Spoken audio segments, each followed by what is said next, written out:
वक्फ संशोधन कानून के खिलाफ अररिया में 3 मई को विरोध मार्च, हजारों लोगों के शरीक होने की उम्मीद। आदाब, आप देख रहे हैं मेगा मीडिया बिहार और मैं हूं नौशीन। वक्फ संशोधन बिल के खिलाफ आगामी 3 मई को अररिया में एक व्यापक विरोध मार्च निकाला जाएगा। ये निर्णय इमारत शरिया अररिया के दारुल कज़ा दफ्तर में आयोजित एक संयुक्त बैठक में लिया गया, जिसमें विभिन्न मिल्ली, धार्मिक, सामाजिक और राजनीतिक संगठनों के प्रतिनिधि शामिल हुए। बैठक की अध्यक्षता इमारत शरिया पटना के नायब नाजिम मुफ्ती सोहराब आलम नदवी ने की। इस मौके पर पूर्व सांसद सरफराज आलम, पूर्व विधायक जाकिर अनवर, विधायक शाहनवाज आलम, कांग्रेस नेता मासूम रजा, जनसुराज नेता फैसल जावेद, जमाते इस्लामी, जमीयत उलमाए हिंद और इमारत शरिया अररिया सहित कई संगठनों के जिम्मेदार शामिल रहे।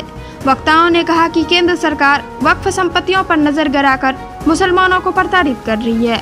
इस बिल के माध्यम से वक्फ की जमीनें हड़पने की कोशिश हो रही है, जिसे किसी भी कीमत पर बर्दाश्त नहीं किया जाएगा। बैठक में तय हुआ कि 3 मई को सुबह 10 बजे मिल्लिया कॉलेज 0 माइल से विरोध मार्च निकाला जाएगा, जो समाहरणालय पहुंचकर ज्ञापन सौंपेगा और फिर नेताजी सुभाष स्टेडियम में जनसभा में तब्दील हो जाएगा। वक्ताओं ने कहा कि जब तक ये काला कानून वापस नहीं लिया जाता, आंदोलन चरणबद्ध तरीके से जारी रहेगा। आज इमारत शरिया का जो दारुल कज़ा है अररिया में मौलवी टोला में, आज इमारत शरिया के जिम्मेदारों के द्वारा तमाम पॉलिटिकल पार्टी और तमाम इस्लामिक तंजीमों की एक बैठक की गई है। आगामी 3 मई को दिन शनिवार सुबह 10 बजे यहाँ पर एक एहतजाज किया जाएगा, जिसमें उम्मीद है कि 10 लाख लोगों के आने की संभावनाएं हैं और तमाम तंजीम एकजुट होकर इस काले कानून के खिलाफ एहतजाज करेंगे और केंद्र में बैठी मोदी सरकार को ये बता देंगे वक्फ की ज़मीन हमारे बाप दादाओं की ज़मीन है, ये आप और आरएसएस के बाप दादाओं की ज़मीन नहीं है। ये हमारी ज़मीन अगर छीनोगे तो हम एहतजाज करेंगे। उन तमाम संवैधानिक जो भी हमें अधिकार मिले एहतजाज करने के, हम उसको पुरजोर तरीके से करेंगे और पूरे देश में मोदी सरकार को इस निर्णय को बदलना होगा। सुप्रीम कोर्ट पर हम लोगों का आस्था है, सुप्रीम कोर्ट का जो निर्णय होगा हम लोग मान्य करेंगे। सबसे बड़ी बात है ये जो बिल वक्फ जो एक्ट जो अब कानून का शक्ल ले लिया है, पूरे मुल्क के लोग इससे हताहत हैं, परेशान हैं। ये जो कानून बना है वो संविधान के ख़िलाफ़ है, हमारे हक़ और हकूक़ अधिकार के ख़िलाफ़ है। इसके खिलाफ़ जो है पूरे भारत में रोज़ कहीं ना कहीं प्रदर्शन हो रहा है और ये मांग हो रही है इस कानून को वापस लिया जाए। उसी कड़ी में आज अररिया में इमारत शरिया के द्वारा एक मीटिंग बुलाई गई थी, जिसमें तय हुआ कि आने वाले 3 तारीख को अररिया में भी इसका विरोध प्रदर्शन शांतिपूर्ण ढंग से इसका विरोध प्रदर्शन होगा। तो हम पूरी जिम्मेदारी के साथ इन तंजीमों के साथ खड़े हैं। जहाँ कहीं भी जिस तरह की ज़रूरत पड़ेगी हम सभी लोग लबैक करेंगे। वक्फ अमेंडमेंट एक्ट जो लाया गया है वो असंवैधानिक है, तमाम सेकुलर फोर्सेस को उसका विरोध है। इसके लिए आज हम लोग यहाँ बैठक में रखे थे। 3 तारीख को 3 मई को शनिचर को एक बड़ा एहतजाज अररिया में किया जाएगा। तमाम अररिया वासियों से अपील है कि इस एहतजाज में, इस प्रोटेस्ट में, संवैधानिक अधिकार लेते हुए आप लोग इस प्रोटेस्ट में ज़रूर आएँ और सरकार को हम लोग मजबूर करेंगे इस एक्ट को वापस करने के लिए। हम तमाम अररिया वासियों से पुनः अपील करते हैं कि 3 तारीख को आप ज़रूर शनिचर के दिन इस एहतजाज में आए और जब तक सरकार वक्फ बिल वापस नहीं लेती, एक्ट वापस नहीं लेती है, तब तक हम लोग एहतजाज करते रहेंगे। इसी क्रम में 3 तारीख को यहाँ एहतजाज है। मोदी सरकार को, अमित शाह को ये कानून वापस लेना ही होगा, हर हाल में वापस लेना होगा। भारत सरकार द्वारा जो काला कानून पास हुआ है उसके विरुद्ध में वक्फ जो हमारे पुरखा ने जो वक्फ करके गए हैं ज़मीन जायदाद, उसको हथियाने का एक नया तरीका मोदी और अमित शाह ने किया है और विशेष कर आरएसएस ने यह षड्यंत्र रचा। हमारा कब्रिस्तान, मस्जिद खनका, ये सारे चीज़ को वो कब्जा करना चाहते हैं। इसलिए आज हम लोग जो इकट्ठा हुए हैं और पूरे देश में इस काला कानून का खिलाफत हो रहा है और इंशाअल्लाह हम लोग भी पुरजोर तरीक़ा से इस खिलाफत को कामयाब करेंगे।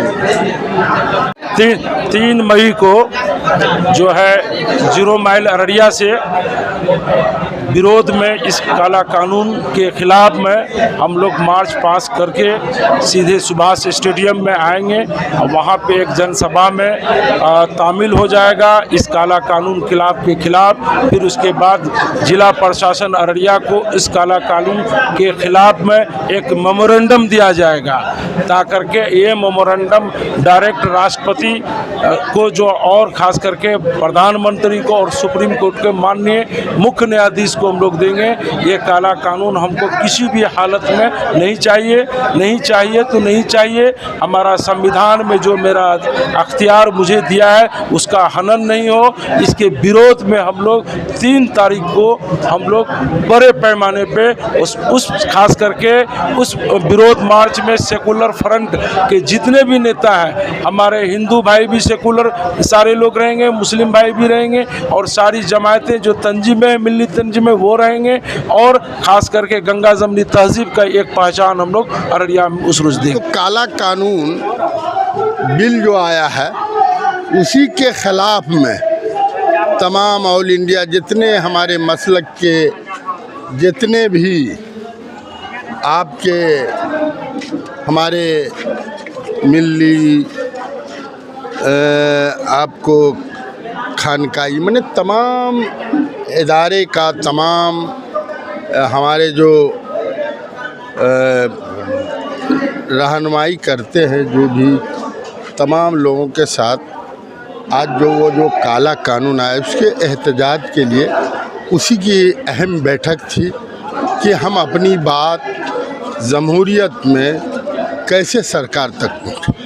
ये जो निकम्मी सरकार है, ये बेकार सरकार है जो एक ही फ़िरका को टारगेट कर रहा है, उसी की एक अहम बैठक है। देखिए, ये जो मीटिंग बुलाई गई थी मुत्तहिदा मिल्ली क़यादत की आवाज़ पर बुलाई गई, जिसका पहला सिरा इंडिया मुस्लिम पर्सनल बोर्ड से शुरू होता है और तमाम मिल्ली तंजीमें, तमाम समाजी तंजीमें, तमाम मुल्क में जो इंसाफ पसंद तबके के लोग हैं उनकी और तमाम जो वो सियासी नुमाइंदगान हैं जो आज इस एक्ट की मुखालफत कर रहे हैं, उन सब लोगों के मुश्तरका तौर पर यहाँ पर ये मीटिंग मुनअक़िद की गई, जिसमें अभी आपने देखा कि अररिया ज़िला के हर ब्लॉक से नुमाइंदा इसमें शरीक हुए। ये मीटिंग, ये जो वक्फ एक्ट आया है जिस पर सुप्रीम कोर्ट में रिमार्क्स बाकायदा हुआ कि इसके बहुत सारे दफ़ात मुल्क के आइन और दस्तूर के ख़िलाफ़ हैं और हम लोगों का अपना रिसर्च ये है कि ये पूरा का पूरा जो एक्ट आया है ये वक्फ की जायदाद को तरक्की देने वाला, उसकी हिफाजत करने वाला, उसको बढ़ाने वाला नहीं बल्कि उसको मुसलमानों से छीनने वाला, उसको ख़त्म करने वाला, उसकी इफादियत से मुसलमानों को महरूम करने वाला। इसलिए हमेशा ऐसा हुआ है कि जब भी कोई एक्ट इस तरह का आया तो उस एक्ट को 2 तरीक़ों से चैलेंज किया गया।